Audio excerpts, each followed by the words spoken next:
At dahil nga guys, founding anniversary ng Socorro. At dahil nagmanood ng pakapya area. At dito nga ho na kami nagpunta sa barangay ng Barangay Monteverde. A few moments later. At nandito na nga ho kami sa sentral ng Socorro at para manood ng pakapya. Pagkarating nga ho namin ay kami na traffic at buti na nga lang ho at hindi sa highway. At yan guys, pakinig nyo naman yung boses ko di. At talaga ngayon ho, hindi pa makarecover aroy at buti nga lang ho at nakisama ang panahon. At yan nga guys, yung mga taga Barangay Monteverde.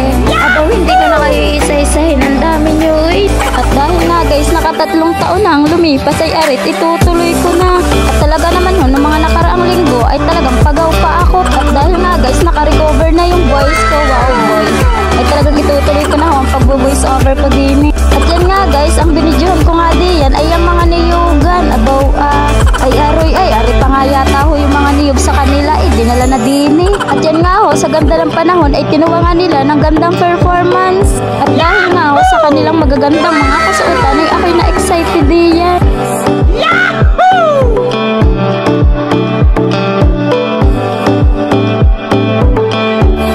Ito nga guys, itong grupong ito ang naging first runner up.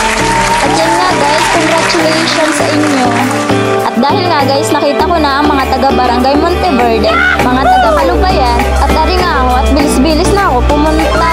At ang una ko nga akong hinanap diyan ay yung pinsan ko. And after 24 hours ay nakita ko na abaw, ay pag sa tagal mo naman nagpakita, ay pakiramdam ko nga ho din sa pinsan ko, pagod na. At yan nga ho, at may kaunting chika kami din at hindi naman pwedeng lumampas ng 5 minutes. At talaga naman yung pagkabilis naman. At ayan nga ho, hindi pa nagasimula, ipawisan na. Uy kawawa naman. At maya-maya nga ho, umalis na at papunta pa daw siya ng Japan. At yan nga guys, yung mga barangay official dito sa amin. At kita naman nating lahat na grabe yung suporta nila. At dahil nga guys, sa masisipag na mga konsihal ng aming barangay, ay pitas muna ho tayo ng isa din. At dini nga lang ho ako nakakita ng bangka na wala naman sa dagat.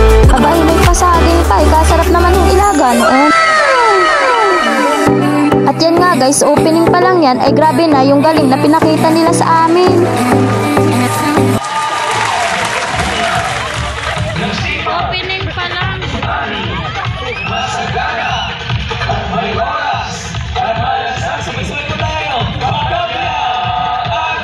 At maya-maya nga hoy, nagutom na rin dalawa at kaya nagpabili na nito, abaw At dahil nga guys, wala pang masyadong napanood, ay talaga naman nag-video muna ako diyan. Ay dahil nga ho, ayaw ko magpadaig, ay kumain na din ako dyan.